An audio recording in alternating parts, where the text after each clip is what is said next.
Well, I pursued a degree in finance because my first job ever was in high school as a teller.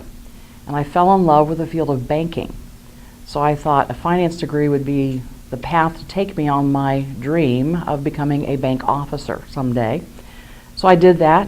I became a management trainee at a mid-sized bank right out of college. And within the first few weeks, the vice president of human resources there asked me if I was willing to take on an opportunity in her department. She'd never had a management training in human resources before and thought maybe I'd be someone that could do some projects for her. Never really heard of human resources as a possible career path, just was willing to do anything, and I knew that the projects ahead of me were things I'd never done before. So I'd have to take some big risk and be resourceful. And I said, of course. Isn't that what all management trainees do?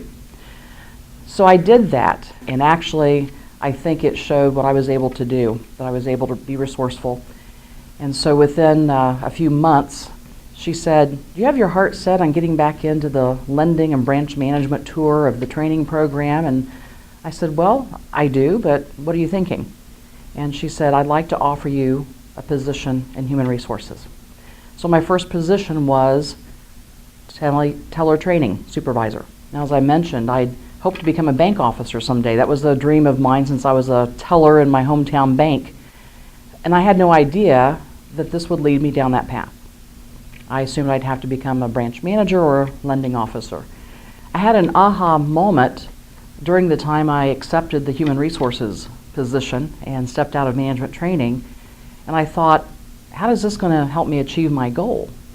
And I realized my desire to become a bank officer and my love for banking was more about my enjoyment of working with people and the opportunity to be strategic about helping them solve their problems or achieve their goals. That's what human resources is all about.